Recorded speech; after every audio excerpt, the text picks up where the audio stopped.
Imagine a young man who, overnight, becomes the most powerful person in the world. An empire at his feet, unimaginable wealth, and the promise of a glorious reign. But instead of becoming a wise and respected leader, this young man spirals into excess, paranoia, and destruction. This isn't a story of fiction, it's exactly what happened to Nero, the emperor who plunged Rome into chaos. But was he really a monster? Or is there more to this story that few people know? Stay with me until the end, because today I'm going to reveal the dark secrets behind the man who set fire to his own city, persecuted Christians, and even killed his own mother to maintain power. And the scariest part? You'll realize that many of these power dynamics still happen today, just in different ways. To understand Nero, we need to go back to his origins. He was born on December 15, 37 AD, under the name Lucius Domitius Ahenobarbus. But his birth wasn't exactly a cause for celebration, it was just another piece in a power game that had been unfolding for generations. Nero wasn't born into an ordinary family. His father, Gnaeus Domitius Ahenobarbus, carried a powerful name. He was a direct descendant of Mark Antony and Octavia Minor, the sister of Rome's first emperor, Augustus. But this lineage came with a price: betrayals, conspiracies, and an insatiable thirst for power. And what kind of man was Nero's father? Well, let's just say he wasn't exactly a model of morality. Accused of treason, adultery, and even incest, Gnaeus Domitius had a tainted past. Suetonius even recorded that he used to say his son would only bring disgrace to the world. And it didn't take long for Nero to be left alone. His father died when he was only 2 years old, leaving the boy vulnerable in an environment where weakness meant death. Now, think for a moment, how would that affect a child? Growing up without a father, surrounded by political intrigue and manipulation. It's not hard to imagine how Nero grew up seeing power as something to be taken at any cost. But there was one key piece in this game. If Nero's father was already a problem, his mother was even worse. Agrippina the Younger was the daughter of the great general Germanicus and the sister of the infamous emperor Caligula. Ambitious and ruthless, she didn't see her son as just a child, she saw him as a crucial piece in her own destiny. She didn't just raise Nero to be emperor, she shaped him, manipulated him, and ensured that he ascended to the throne, even if it meant eliminating anyone in his way.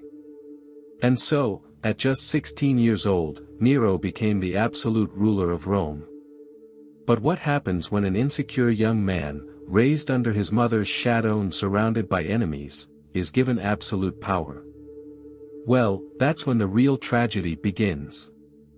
If there's one thing that never changes, it's the eternal struggle for power. Who controls whom? Who is pulling the strings from behind the scenes? In Nero's case, the answer was clear: his mother, Agrippina. She was no ordinary woman. She was cunning, relentless, and could play Rome's dangerous political game better than most seasoned senators. And she had only one goal: to put her son on the throne and make sure he stayed there. But, as in every story of power, that would come at a price. Agrippina wasn't just Emperor Caligula's sister, she was part of the machinery that kept her family in power in Rome. In the beginning, she and her sisters were treated as prestigious nobles, showered with honors and privileges. But this empire of appearances began to crumble when Drusilla, Caligula's favorite sister, died unexpectedly. The emperor spiraled out of control, consumed by grief, and from that moment on, his relationship with Agrippina and his other sister, Livilla, started to deteriorate. And here's an important detail: when a man in power begins to see even his own family as a threat, paranoia takes over. That's exactly what happened in 39 AD. Agrippina, Livilla, and Marcus Aemilius Lepidus, Drusilla's widower, were implicated in a conspiracy to assassinate Caligula. The so-called plot of the Three Daggers had a clear goal: to remove Caligula from the throne and replace him with Lepidus. But the plan failed. And what happens when someone betrays an unstable emperor like Caligula? The answer is brutal. Lepidus was executed. Agrippina and Livilla were exiled. This was the first major blow in Nero's life. With his father dead and his mother banished, the young heir watched as Caligula seized his inheritance. He was sent to live with his aunt, unaware that, within just a few years, the power game would shift once again. And it did. 2 years later, in 41 AD, Rome witnessed one of its bloodiest moments. Caligula was assassinated. The Praetorian Guard, fed up with his tyrannical and unpredictable rule, didn't just kill the emperor, they wiped out his entire family. What few expected was that a new emperor would emerge from the chaos, Claudius, Caligula's uncle. Now, pay attention to this move. Claudius was never seen as a strong leader. He had a reputation for being easily manipulated, and in the midst of this power vacuum, Agrippina saw her chance to get back in the game. And that's exactly what she did. Claudius, perhaps out of compassion or strategy, brought Agrippina back from exile. She was now able to stay by her son Nero's side, and that meant one thing: she would once again fight to secure the boy's future. But if you think this was the end of the intrigue, just wait until you see what Agrippina did to make her son the most powerful man in Rome. Because she didn't just put Nero on the throne, she made sure Emperor Claudius himself fell in the process. And this part of the story is simply unbelievable. If there was one thing Agrippina knew how to do well, it was playing political chess. Every move she made was calculated, every piece on the board positioned with precision. And now, with Nero's fate in her hands, she knew she couldn't afford any mistakes. After years away from the center of power, she needed a way back in. And that opportunity came in the form of marriage. Agrippina married Gaius Sallustius Crispus, an extremely wealthy and influential man. To many, it seemed like a marriage of convenience. But for her, it was much more than that. It was a stepping stone to her grand plan. And then, suddenly, Crispus died.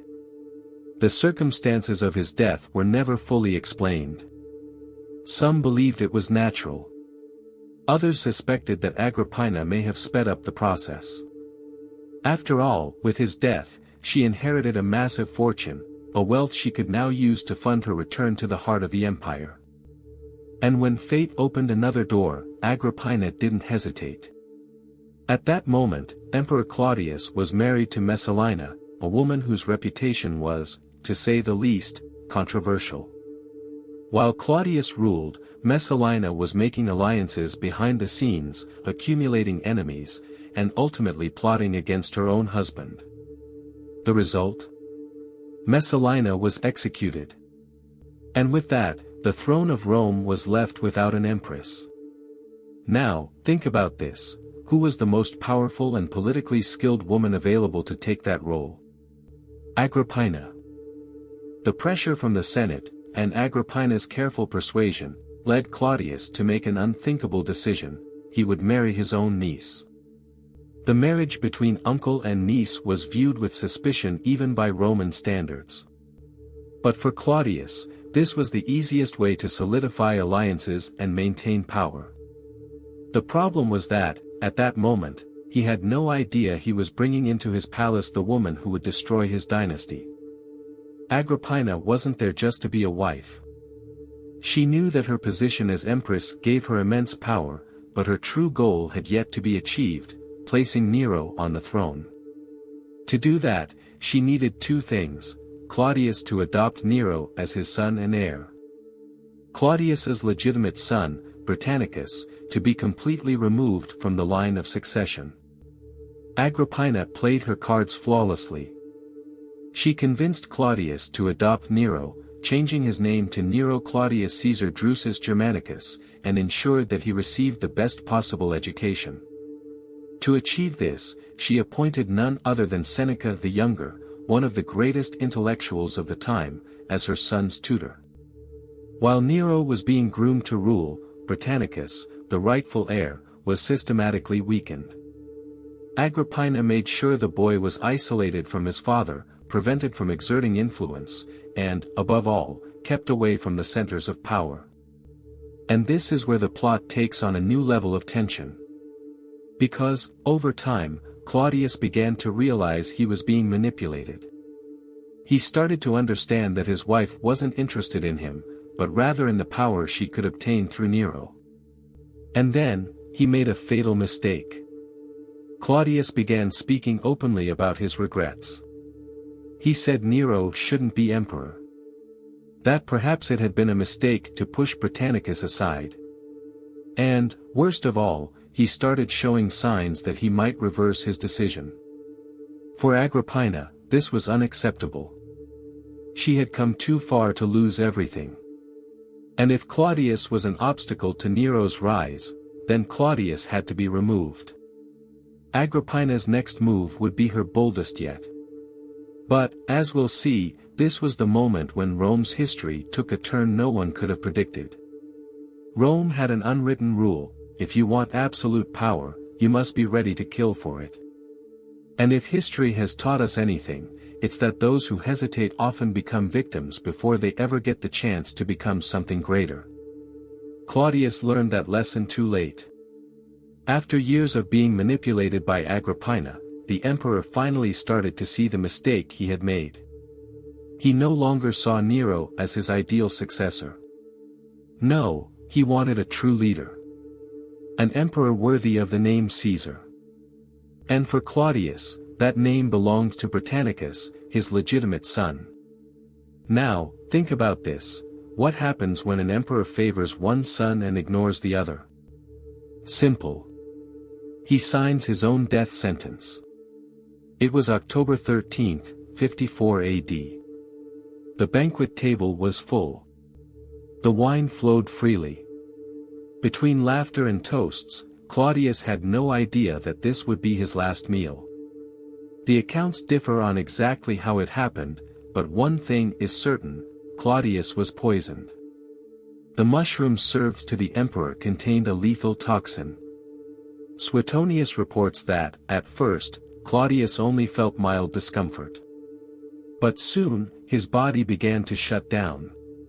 His breathing became labored, his eyes rolled back, and within minutes, he was on the verge of death. Agrippina, ever cautious, didn't want to take any risks. When she saw that the poison hadn't worked immediately, she ordered the imperial doctor to insert a feather soaked in poison directly into Claudius's throat, under the pretext of helping him vomit. The result?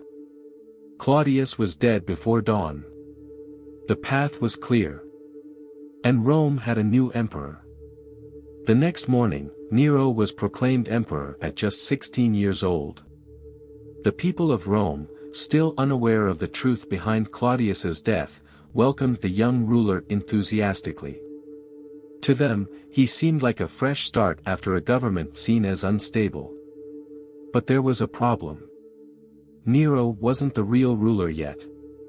So, who was actually making the decisions? Agrippina. For the first few years, the young emperor was nothing more than a puppet in the hands of his mother, Seneca, and the Praetorian Guards prefect. And with that, the Senate, previously sidelined, began regaining influence. But Nero had ambitions of his own. And before long, he realized that he didn't want to share power with anyone, especially not with the woman who had orchestrated everything for him. What happens when a mother becomes an unbearable shadow over her son? At first, Nero tried to appease her. But as the years passed, he began to feel the crushing weight of Agrippina's presence. The tension between them reached its peak when Nero became involved with a former slave. For Agrippina, this was unacceptable. She wanted total control over her son, including his personal life. And that's when the game changed. Agrippina turned against her own son, pressuring him to recognize Britannicus as the legitimate heir. Now, Nero knew he had to act, before Agrippina removed him from the throne, just as she had done with Claudius. And he didn't hesitate. February 12, 55 AD. Britannicus had just turned 14 years old, and the next day, he was set to be officially declared an adult before the Senate. This meant only one thing: his claim to the throne would be strengthened. Nero couldn't allow that to happen. That night, during an imperial banquet, Britannicus was served a cup of wine. It was just one sip. Nothing more than that. But one sip was enough. Just like his father, Claudius, Britannicus quickly felt the effects of the poison. His body convulsed. His eyes widened. And within moments, he was dead in front of everyone. The official explanation: epileptic seizure. The truth? Nero had eliminated his last rival. Now, no one stood in the way of his throne. But there was still one problem. Agrippina was still alive. And if there was one thing Nero knew, it was that his mother would never stop. What Nero did next changed the course of Roman history forever. Because he decided that if he was ever going to rule without shadows, he had to get rid of Agrippina once and for all. But this is a story far beyond what anyone could have imagined. Nero always knew that his mother was a dangerous player in the game of power. But unlike the other enemies he had faced, Agrippina wasn't someone who could simply be cast aside, she had to be eliminated. And when a son decides to kill his own mother, you know things have reached the point of no return. The problem? Agrippina was harder to kill than Nero had expected. She no longer lived in the palace, but she was still a threat. She knew too much. She had influence. And worst of all, she knew the darkest side of her own son. The conflict between them exploded when Agrippina discovered Nero's secret affair with Poppaea Sabina, a woman married to Otho, one of the emperor's closest friends. That was the last straw. If Agrippina revealed this information, Nero's reputation would collapse entirely. A divorce from Octavia and a marriage to Poppaea would be impossible as long as Agrippina was alive. That's when Nero made his final decision: Agrippina had to die. But how do you murder such a powerful woman without raising suspicion? Nero came up with an idea that seemed brilliant: an accident at sea. A ship was to be built to sink the moment Agrippina boarded. No witnesses, no blood spilled in the palace. The perfect death. But there was a problem: Agrippina was not an easy woman to kill. On that fateful night, as she sailed peacefully, she noticed something strange. Suddenly, the ship's lead ceiling collapsed on top of her. But fate seemed to have other plans. Agrippina escaped the impact. The crew, desperate as they saw the plan failing, tried to sink the ship by force. Yet, in a final stroke of luck, Agrippina managed to swim to shore, where she was greeted by a crowd unaware of the assassination attempt. She was alive. And Nero knew there was no turning back. The news of Agrippina's survival hit Nero like a blow.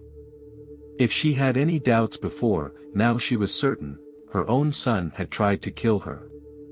And if there's one rule in the game of power, it's this: if you fail to eliminate your enemy, they will come back to destroy you.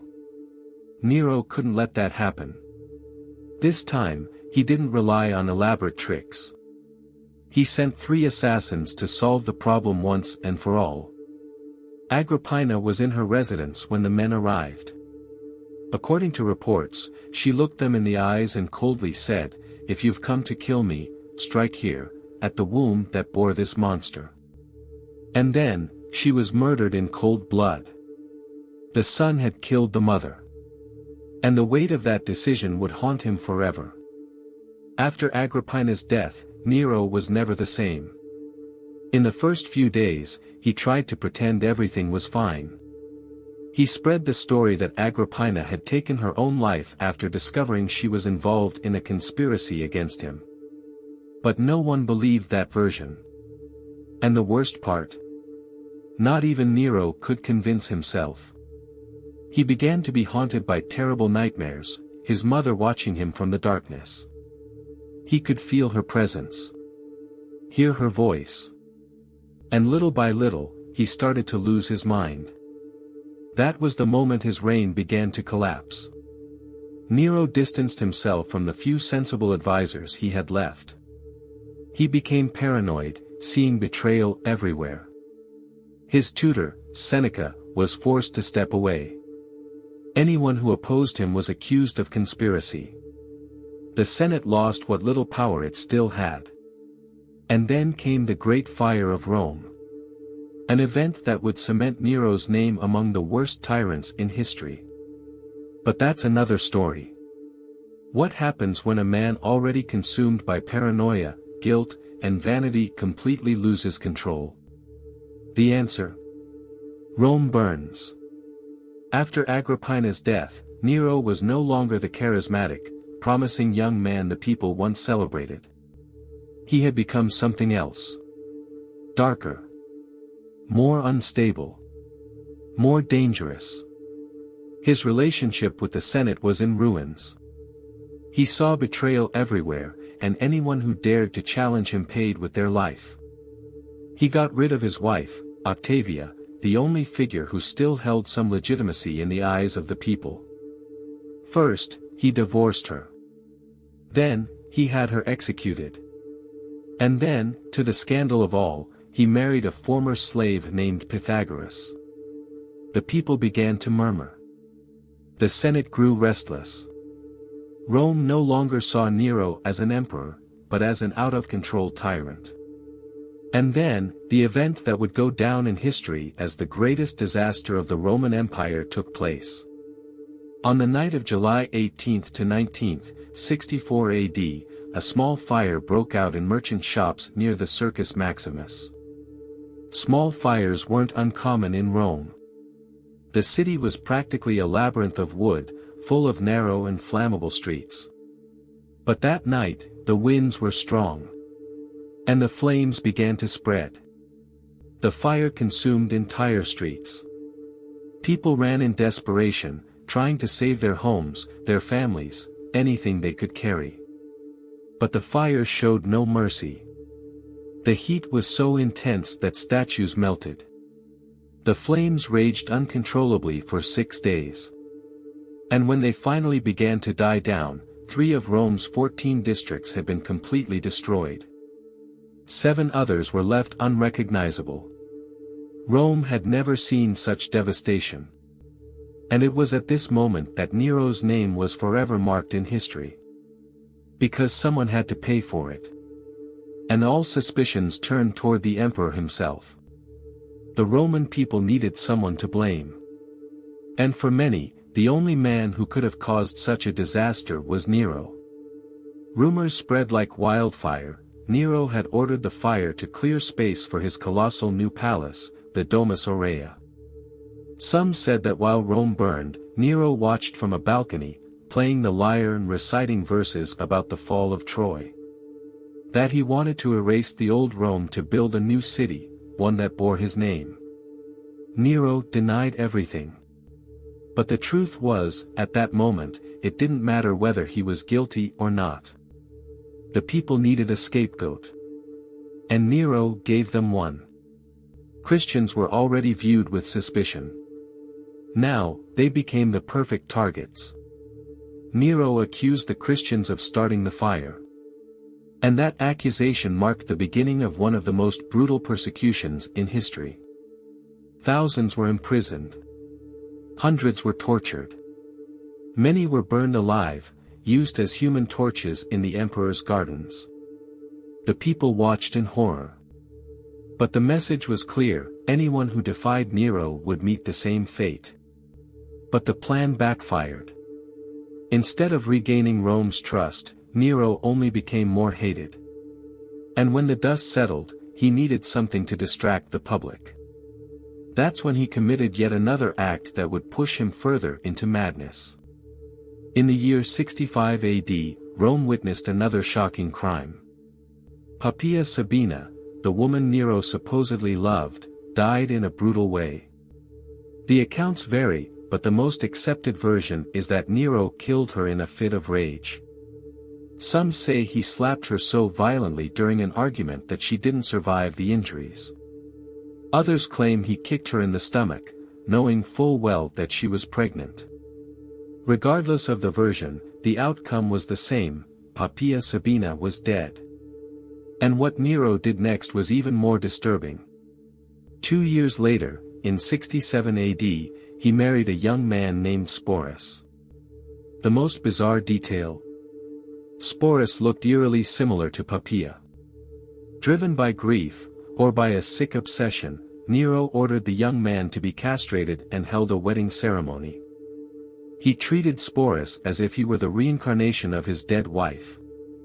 This was the level of insanity Nero had reached.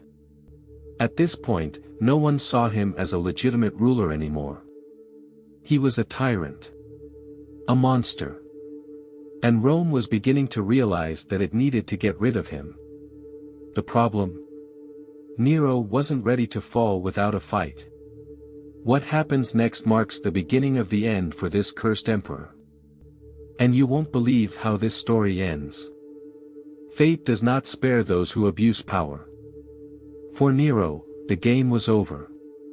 And when an emperor loses control of his own empire, there is no way out.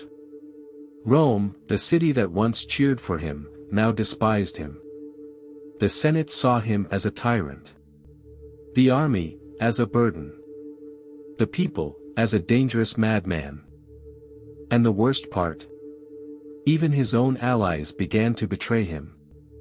The emperor who built lavish palaces, who ordered executions without hesitation, who hunted down enemies and friends alike, was now completely alone. And the only thing waiting for him was the end. In March of 68 AD, Rome's patience with Nero finally ran out. Governor Gaius Julius Vindex, outraged by the emperor's abusive policies, raised his troops and declared war against Nero. The response was swift. Nero's loyal forces crushed the rebels. Vindex was defeated. And the flames began to spread. The fire consumed entire streets. People ran in desperation, trying to save their homes, their families, anything they could carry. But the fire showed no mercy. The heat was so intense that statues melted. The flames raged uncontrollably for 6 days. And when they finally began to die down, 3 of Rome's 14 districts had been completely destroyed. 7 others were left unrecognizable. Rome had never seen such devastation. And it was at this moment that Nero's name was forever marked in history. Because someone had to pay for it. And all suspicions turned toward the emperor himself. The Roman people needed someone to blame. And for many, the only man who could have caused such a disaster was Nero. Rumors spread like wildfire. Nero had ordered the fire to clear space for his colossal new palace, the Domus Aurea. Some said that while Rome burned, Nero watched from a balcony, playing the lyre and reciting verses about the fall of Troy. That he wanted to erase the old Rome to build a new city, one that bore his name. Nero denied everything. But the truth was, at that moment, it didn't matter whether he was guilty or not. The people needed a scapegoat. And Nero gave them one. Christians were already viewed with suspicion. Now, they became the perfect targets. Nero accused the Christians of starting the fire. And that accusation marked the beginning of one of the most brutal persecutions in history. Thousands were imprisoned. Hundreds were tortured. Many were burned alive, used as human torches in the emperor's gardens. The people watched in horror. But the message was clear: anyone who defied Nero would meet the same fate. But the plan backfired. Instead of regaining Rome's trust, Nero only became more hated. And when the dust settled, he needed something to distract the public. That's when he committed yet another act that would push him further into madness.